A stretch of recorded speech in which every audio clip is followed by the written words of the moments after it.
ketika kami ingin keluar, barang-barang kami ditahan dikarenakan mereka menyatakan bahwa saya melakukan sebuah pelanggaran. Oleh mereka, harga kami dianggap terlalu murah. Seharusnya harganya lebih mahal lagi. Jadi akhirnya produk kami sebenarnya itu sampai masuk ke pengadilan.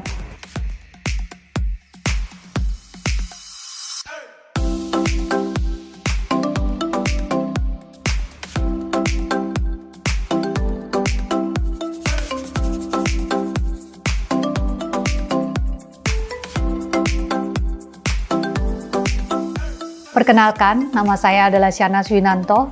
Saya adalah founder dari Rorokenes, yaitu tas anyam artisan di Semarang, di mana tas anyaman kami terbuat dari media kulit dan juga kain tenun, dan kami menggunakan prinsip sustainable di dalam strategic development perusahaan kami. Sehingga bisa dibilang, Rorokenes adalah sebuah konsep dari bentukan sociopreneurship.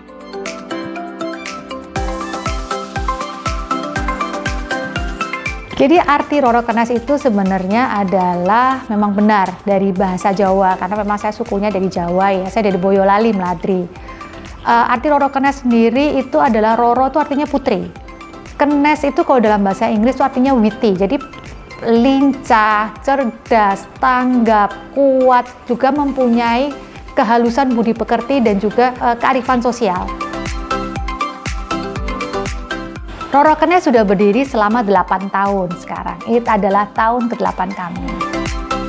Berbicara akan Rorokenes, sebuah muatan lokal. Kami berusaha untuk melakukan preservation terhadap budaya Indonesia, yaitu teknik menganyam. Karena anyaman sudah menjadi bagian dari budaya Indonesia semenjak ratusan tahun yang lalu. Kemudian kami aplikasikan kepada bentuk anyaman kulit dan juga anyaman di kain tenun.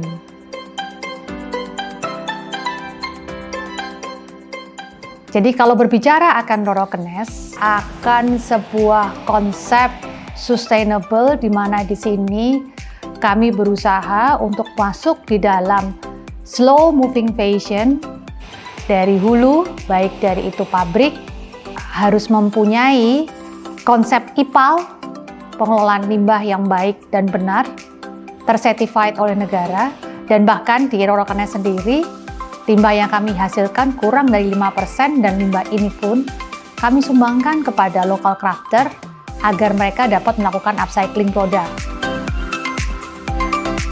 Berbicara atas konsep pengembangan dan juga awareness atas kesetaraan gender. Kami berusaha untuk menciptakan kesetaraan gender di dalam lingkup produksi kami sendiri dan juga berusaha untuk menyebarluaskannya kepada customer kami. Kenapa saya tertarik menjalankan bisnis ini?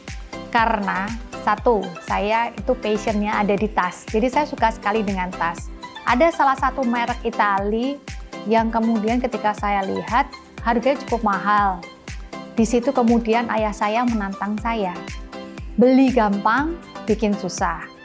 Kamu bisa bikin atau kamu hanya bisa membeli saja. Dan ini kemudian menggelitik kenapa Indonesia tidak bisa membuatnya.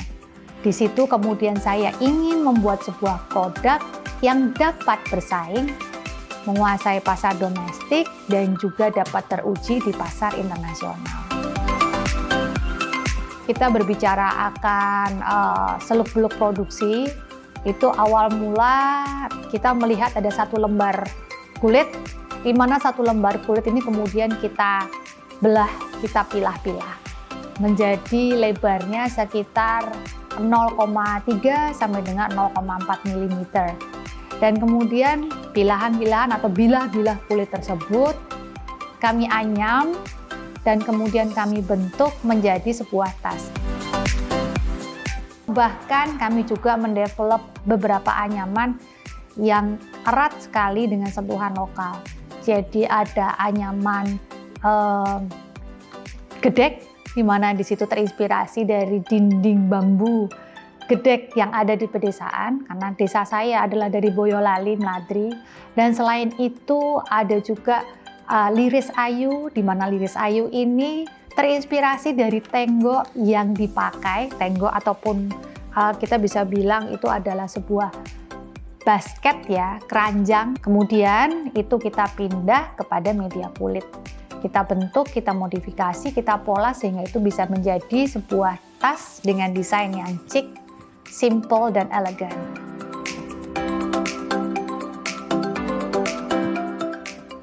Tantangan mungkin yang kami hadapi itu adalah berusaha terus untuk meyakinkan pasar domestik bahwa produk Indonesia itu tidak kalah dengan produk luar. Dan seharusnya, seyogianya, semestinya brand lokal bisa menjadi raja di pasar domestik karena kualitas tidak kalah dan itu dikerjakan hulu hilir oleh Indonesia.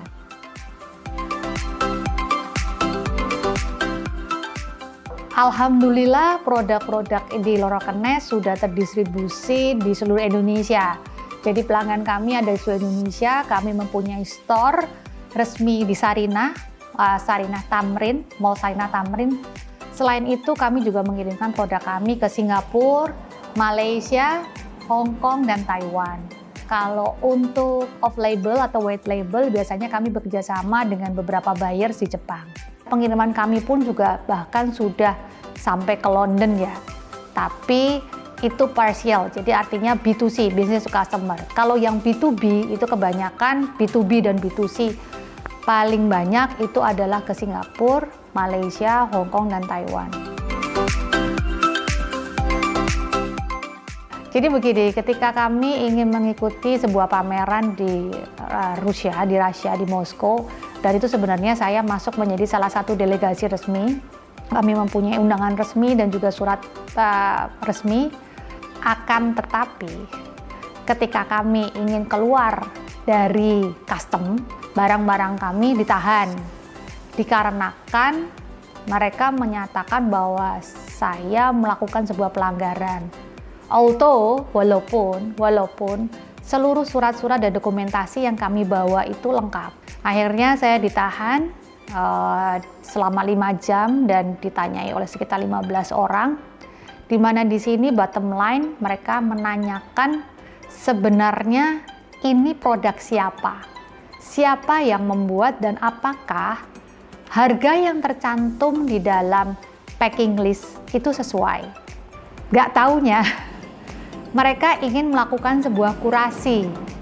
Apakah harga yang tercantum di packing list itu sesuai dengan hasil kurasi mereka atau tidak? Oleh mereka, harga kami dianggap terlalu murah. Seharusnya harganya lebih mahal lagi.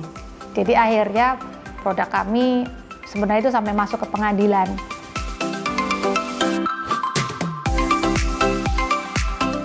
Dan di 2022 kemarin, alhamdulillah kami membuktikan bahwa konsep sustainable yang kami buat, konsep bisnis yang kami buat dengan menggunakan konsep social entrepreneurship berhasil memenangkan sebuah penghargaan yaitu Tempo Circular Economic Award.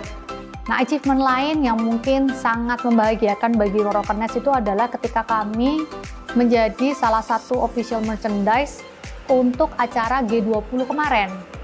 Bahkan ada 5 acara di mana di situ merchandise-nya menggunakan Lorokenes. Saya itu ketika COVID memang kami mengalami penurunan omset itu 20%. Akan tetapi di situ ternyata captive market Lorokenes membesar. Karena kemudian kami bisa membuka pasar di Singapura, membuka pasar di Malaysia, dan kemudian penetrasi ke Taiwan. Bahkan di Lorokenes kami tidak merumahkan pegawai tetap 100%, bahkan bertambah. Jadi ini ya bisa dikatakan alhamdulillah ya tangan Tuhan bekerja begitu. Saya tergabung dengan Kadin itu sudah cukup lama. Jadi saya bergabung dengan Kadin dari semenjak 2014 malah. Pengusaha itu bagi saya pengusaha itu wajib untuk masuk ke dalam sebuah asosiasi. Karena Dengan asosiasi itu bisa memperkuat kinerja dari usahanya sendiri dan juga menambah networking bagi pengusaha tersebut. Sehingga masuk menjadi anggota Kadin itu bagi saya bukan menjadi sebuah alternatif, tapi menjadi sebuah hal yang wajib untuk dilakukan. Pada saat sebelum masuk di Kadin itu pasti informasi juga tidak terlalu banyak ya Mas. Akan tetapi ketika kita sudah masuk ke dalam sebuah asosiasi, di situ informasi akan banyak sekali yang bisa kita dapatkan. Dan selain itu kita juga bisa berdiskusi di antara sesama pengusaha, terutama untuk tren-tren ke depan, tren forecasting, analisa keuangan, analisa ekonomi dan lain-lain, di mana itu sangat menguntungkan, sangat benefited bagi kelangsungan usaha kita. Saran kami bagi mereka yang ingin masuk untuk menjadi entrepreneur, satu, just do it, lakukan saja. Kemudian yang kedua, dilakukan dengan belajar. Yang ketiga, jangan lupa untuk networkingnya. Dan yang keempat, tetap cintai Indonesia dengan mengembangkan konten lokal. Menjadi seorang entrepreneurship atau menjadi seorang entrepreneur itu adalah keren. Karena apa? Kita bisa menyentuh banyak orang dan juga kita bisa mengangkat hidup banyak orang menjadi lebih baik lagi. Dan kalau bukan kita selaku salah satu bangsa dari Indonesia, lalu siapa lagi yang akan melakukan? Sehingga menjadi entrepreneur, selain kalian menjawab tantangan masa depan, kalian juga bisa menolong bangsa kalian sendiri di dalam perjalanannya.